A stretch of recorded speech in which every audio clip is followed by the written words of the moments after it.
Великият, прокълнатият треньор. Лъжи и истини за Иван Абаджиев.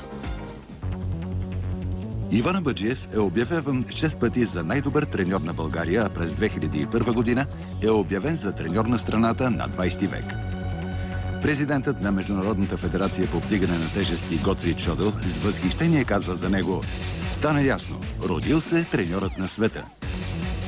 Името му се свързва както с най-големите успехи на България в щангите, така и с най-големите скандали. През 2007 година Абаджиев е санкциониран за рецидиви в допинг скандалите от управата на Международната федерация по вдигане на тежести и правата му са отнети. Приет е в Съединените щати, където работи като треньор в град Денвил, Илинойс, заедно с сребърния медалист от летните Олимпийски игри в Мюнхен Александър Крайчев. Треньор е и в Академия за шампиони в Сан-Франциско. Преди 2 седмици се появи съобщение, че Международната федерация по вдигане на тежести официално е забранила на Абаджиев връщането му като треньор в националния отбор заради доживотната му забрана да практикува. Като треньор той е донесъл на България 79 европейски, 59 световни и 10 олимпийски титли, както и над 450 подобрения на световни рекорди. Във всеки случай. Сега като си припомних колко титли си донесъл, не знам в друг спорт, друг треньор дали го е правил, добре дошъл. Има ли лъжи около тебе, които искаш да опровергаеш? Ето това, което се съобщава, е лъжа. Много те моля да го кажеш. Ясно. Преди 5 години бях в Щатите и се получи едно писмо от Тома Шаян. Бившия шеф на федерацията или настоящ ли? Той е настоящия шеф на федерацията. И пишеше така: научавам, че Иван Абаджиев с 2 или 3 тежкоатлети от България се намира в Америка. Неговата методика е несъвместима с приетата методика от Световната федерация и несъвместима с изискванията на антидопинговата комисия ВАДА, да. Международната олимпийска антидопингова комисия. И имаше само едно изречение: да не му се дава работа. Това беше. Това е цялата работа. Да. След няколко месеца имаше някакво събиране на Международната федерация в Полша. И прочетах в един вестник, полски, дословно цитираше това написаното от Тома Шаян и добавя ново изречение: и така завърши Иван Абаджиев с неговата кариера. Това ли е всичко? Момент. Този вестник попада в 24 часа Георги Банов, така, който не е мой фен. Да. С големи букви пише: отнети са треньорски права на Иван Абаджиев. Аз се срещнах с Банов и го питах на какво основание. Защото това се случва някъде 1997 година. Тоест 2007. Това писмо на Аян. На Аян, да. Ако трябваше да ми отнемат правата, това трябваше да бъде в Сидни. Да. Защото там има 3 хванати с уличени с употреба на допинг. А защо след толкова години трябва да ми се отнемат правата? Фактически не са ми отнети правата, защото тогава шеф на федерацията беше Антон Николов.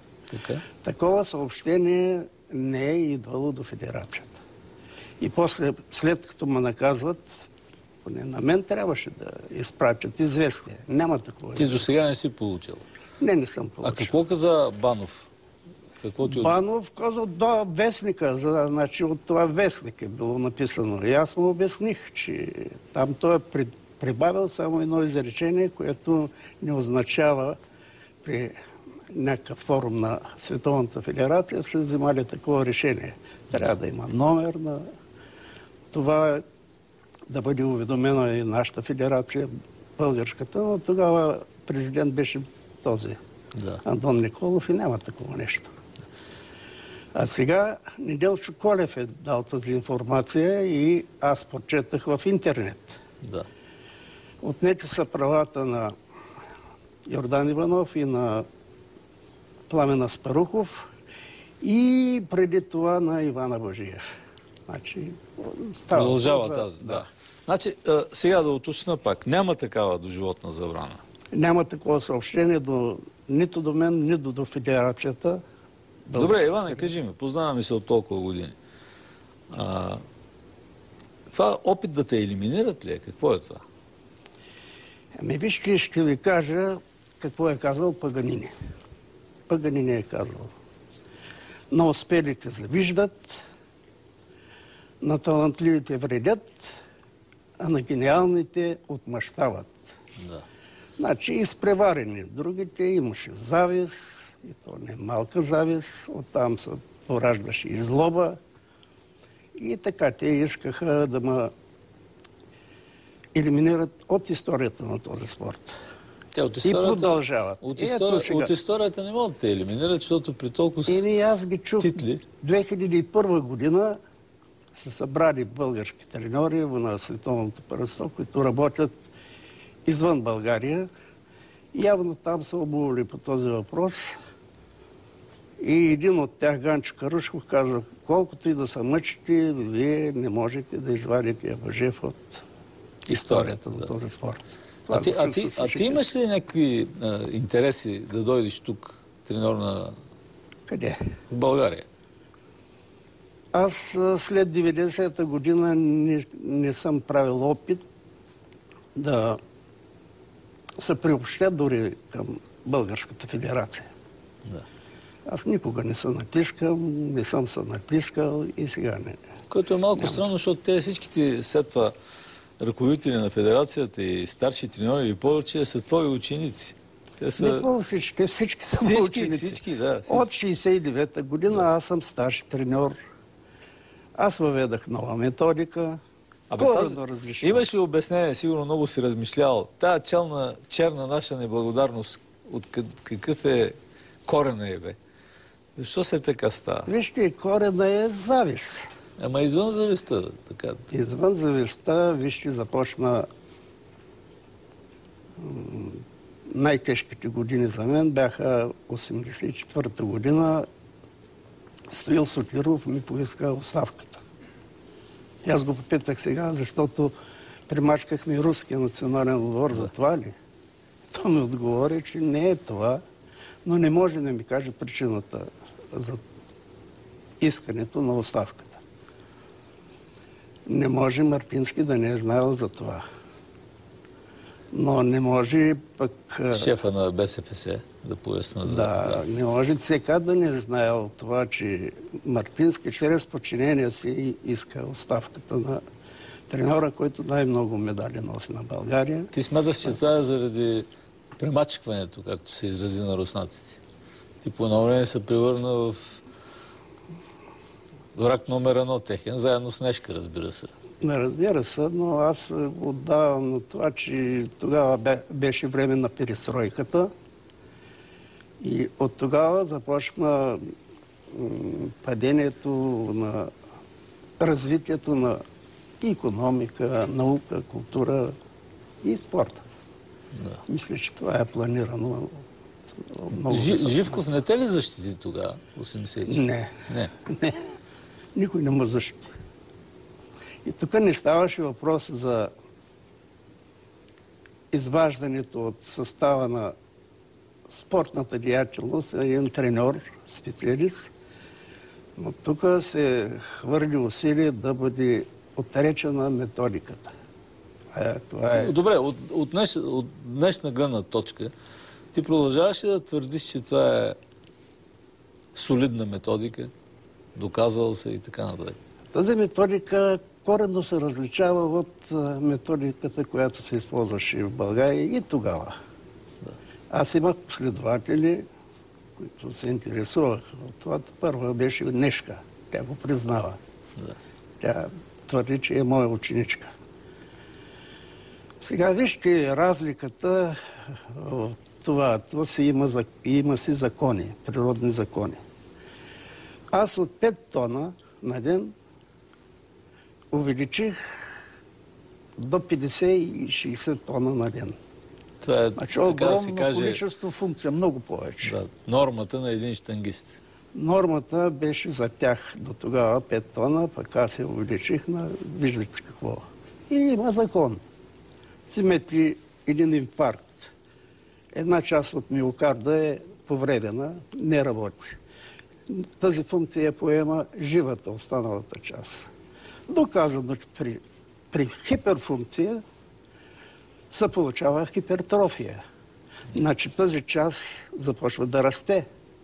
И като се увеличи нейната маса, тази увеличена функция се разпределя на по-голяма клетъчна маса и всяка единица маса получава облечено количество функция. Това са доказани природни закони. Значи при мен точно това се е получило. При увеличена функция се получава хипертрофия на мускулите, които вдигат щангите и те стават по-силни. И не е това, което противниците ми искат да внушат и на народа ни, че на базата на допинг са градят успехите на българските щанги по мое време. Не. Ти категорично го отричаш. Продължаваш да го отричаш. Аз съм го доказал. Сега в Америка аз изнасях беседи. Доказал си го, ама случаите в Сидни и след това в Сеул. В Сидни, вие знаете случая. Уроцитам. Уроцитам е легално лекарство. Аз съм го изпратил в комисията антидопинговата. Това беше голяма конспирация, според теб. Конспирация, разбира се. Нещо ново научи ли от тогава? Защото ти смяташ ли, че е подменено лекарството? Абсолютно сигурно. Излязаха с обяснение, че едното лекарство и другото в 2 потока са произвеждало и духнало вятър от там, едното където... на другото. Да, и забраненото лекарство е попаднало в легално. Защо го направиха обаче? Искаха да те елиминират ли вече? Абсолютно. Руснаците имат ли пръст това? Не се звишкат. Прочетете в нова книга има, издадена от Райна Бардарева, Така? професор по история на физическата култура. Книгата е озаглавена така: История на олимпийското движение. И там е написано, че Русия и още една държава са споразумели в Сеул. Да. 2 българи да бъдат хванати с... Коя е другата държава? И там пише Америка. Америка, защо не го кажеш? Да. Защото смятам, че Америка нямаше силна тежката. И аз това се чуда. Какъв е интересът им на американците? Какъв интерес Америка? Не, може би в общото подреждане. Все пак елиминирането. Да. Не знае, но там е записано. А в другите това. случаи? Моля? Имаше и други случаи. Другия случай, има още един случай. Тук ги казаха, но отговорете ми на въпроса. Защо толкова световни европейски първенства са ми правени допинг? Нямаме нито един. То специално на щангите правиха извънредни такива допинг контроли. Тоест смяташ, че това са 2 конспирации с цел на елиминиране. Добре. Кой от твоите ученици остана верен? Остана ти предан? Няколко са. Повечето, те са добри момчета, но вижте, имаше случаи за моята елиминация. Значи първата елиминация трябваше да се състои 1977 година. Беше установено, че организирани действия от федерацията, от генералния секретар. Ти смяташ, че това е един непрекъснат процес. През това време Постоянно. за елиминация, през това време ти обаче донеси десетки и стотици медали. Така е, значи преди пленума на който трябваше да бъде отстранен. Всичко е било подготвено. И започва един от претендентите за моето место, че съм написал някаква голяма глупост в плана си за следващата година. Но... Добре, да прескочим малко. А следващата година ти колко медала донеси? Следващата година аз не донесах много медали, но направих така, че от потъващия кораб на българската щага се виждаше само това флага. Ти какво направи? И оттам нататък подгонихме руснаците и полека, значи 70, това беше 77, 78, нямахме голям успех, но имахме световен шампион. И следващата година, когато дойдоха руснаците на европейското, като видяха какво дигат нашето, ета чудо, тогава руснаците изпратиха цял екип и бяха около 20 дни в България да наблюдават тренировката на българските тежкоатлети. Добре. И всичко записваха. Да. Беше ги викал Косигин. Ако допуснете пак да бъдете победени от българите, Сибир. Сибир. Да. Това сигурно ли е? Моля? Сигурно ли е това? Има от информация от руските състезатели. Състезатели. Добре, още два въпроса и приключваме. Живков ползвал ли е някои препарати, които се давал на щангистите? Глупост. Де да знам, може, ама какви препарати могат да дават. Витамини за възстановяване? Не. Ти лично не си му давал? Аз не съм имал контакти с Живков. Да. Защото има едно свидетелство в това отношение. Аз ти задавам такива въпроси. Изобщо не съм имал никакви. Добре, и последен въпрос. Велик или прокълнат се чувстваш? Ами аз съм прокълнат още от когато стъпах на полето на спортната деятелност. Изгонен съм от моя край. В един пленум на окръжния съвет на БСФС грешка било, че търпят все още Ивана Мъже с неговите остарели методи. Годината коя беше? Годината беше 64-та. И така 36... в Сливен, вашия град. Да, 36 години. Там открих Крайчев и Норикян. Да. И след това е така нататък. Аз 5 пъти съм гонен от националния отбор за повишение на това физически натоварване. 5 пъти. След това... Но как се усещаш? Моля? Все пак се усещаш като велик или като прокълнат? Като прокълнат, не като велик. Няма велики треньори, не дават възможност на треньорите да станат велики, когато се издигнат, им подрязват крилата и те... А това тук? И не само тук, и в целия свят. Добре, благодаря ти. Радвам се.